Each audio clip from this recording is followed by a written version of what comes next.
Hello.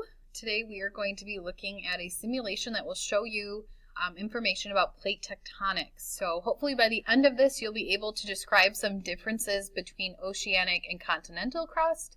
You'll see how changes in composition and temperature will change the crust. And you'll also hopefully be able to predict tectonic plate movement based on characteristics of the plate. So if you look at part 1, we need to have our oceanic crust here that you can see and our continental crust. The first thing that we're going to do is under the words that say crust tab, letter A says list 2 ways you can change oceanic crust into continental crust using the sliders. So what we have here is oceanic crust and continental crust. This is the piece of crust that we're going to be working with. We want this piece of crust to look like this continental crust. So if I change the temperature, now it's cool. Think to yourself, is anything changing? Yes or no? If I bring it to warm, does anything change? Yes or no? So we'll set that back to the middle. Next, we're going to look at composition. If I add more iron to the crust, it still has ocean on top of it, still oceanic crust. If I add more silica, it's starting to look a little bit more like the continental crust. So that's what happens when we change the composition. If we change the thickness of the crust, if we make it really thin, still continental crust. Once we make it thicker, though, you can see that now it looks very similar to the continental crust. So what I need you to do now is pause the video and answer letter A. List 2 ways you can change oceanic crust into continental crust. All right, so now you've answered letter A. Now we're going to look at the differences in temperatures of the 3 layers. We need to zoom out. Okay, we are going to show some labels and we want to see the temperature. So what I have here is a little thermometer. I'm just going to put it at the crust first. So here is about the level of the temperature for the crust. As I move to the mantle, look how it's different now. Now we have one full thermometer and about half of another one. So this is about half, this is 1.5, and if we go to the core, now we're at almost 3 full thermometers. So now is going to be the time where you need to pause and answer letter B and letter C. All right, so now we're moving on to letter D. We're going to zoom out all the way, and now we're going to start looking at the density of the layers. What we have here is this little density meter. We are going to be comparing it to the density meter that's on the chart on the bottom of your page. So if we take this and we put it on the crust, so now you're looking at this picture here of the density meter, and then you're going to look at the picture that's on your page. So you want to ask yourself, is this density meter greater than, less than, or equal to the one that's on the page? For that, you can just put an X or a check into the box, and that would be your answer. I'm going to go through and show you the density meter at each of the other layers. If at any time you need to pause the video, please do that. Here we have the upper mantle. Again, we have one full density meter and half or a fourth of another one. This is your density at the lower mantle, the outer core, and the inner core. If you didn't get those, rewind the video and go back, pause, so you are able to determine the density for the crust, the upper mantle, lower mantle, outer core, and inner core. We are now moving on to the back side of our worksheet.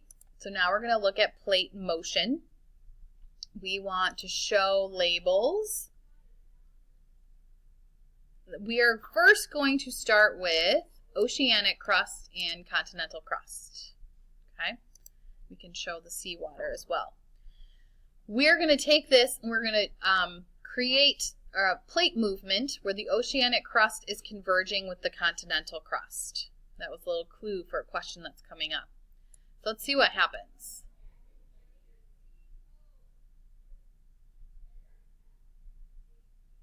If you look by the word continental, you'll see something is forming. All right, so that was 50 million years. 50 million years have gone by. So if you look at your worksheet, the first thing that it asks you to do is draw it. So you are going to be drawing this continental crust and this oceanic crust and what is happening here. May help if we see the temperature as well. So what's happening here? Remember what that's called? Starts with an S. So draw that. Just a quick sketch, doesn't need to be detailed. Then you need to figure out what type of boundary is this. Is this a convergent boundary where they're crashing or colliding? A divergent boundary where they're dividing or moving away? Or a transform boundary where they're sliding past each other? The third question asks you, what is the effect or outcome of this plate movement? What that's asking for is basically what is created when these two plates move this way. So here we have this area in the ocean where the two plates meet. There's a name for that we've talked about. And then you can see we have all of these little mountains almost, except under these mountains you have some magma and smoke coming out of them. So think about what those may be. The follow-up question asks, what causes the oceanic crust to subduct or go underneath the continental crust, which is what you can see here. What we just watched was subduction. I'm going to replay the visual. You're welcome to pause the video and answer the questions, or watch again and then answer the questions. But you will need to answer those 4 questions. I guess one is a question, one drawing it as well.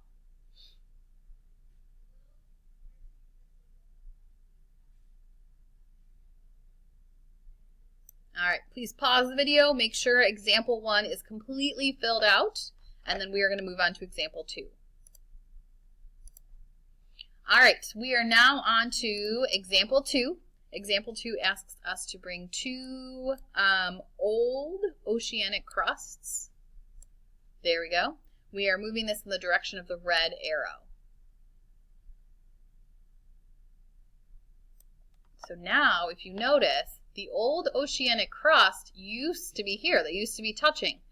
But all of this magma is moving up at this mountain range, if you can remember what that's called, the mountain range under the ocean. And it's creating this new oceanic crust. So continue to watch what happens to the old oceanic crust as time goes on.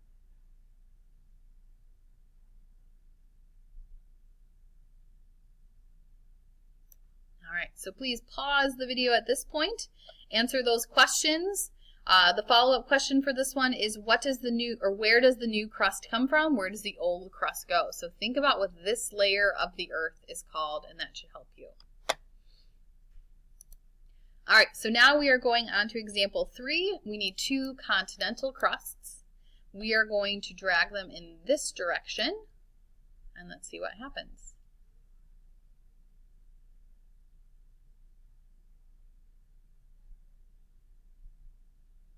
All right, so we have 2 continental crusts moving towards each other, and what is created are all of these layers here.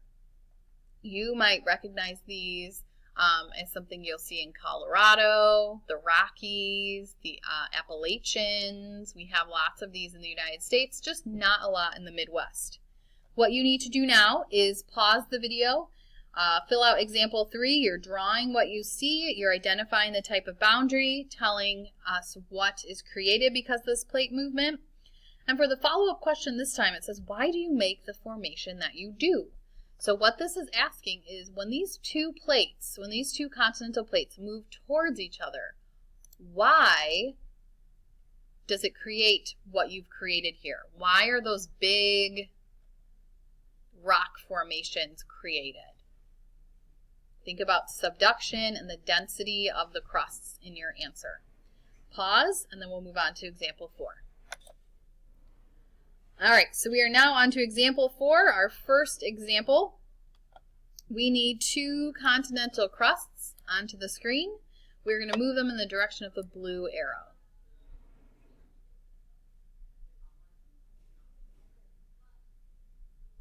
All right.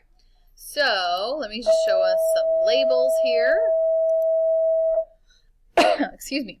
So now what you need to do is pause the video and then you need to draw what you have seen, identify the type of boundary, and what is the effect or outcome. So for this one, it doesn't really show what we've been talking about in class with fault lines, and think about what happens a lot with Southern California, what you may see a lot there.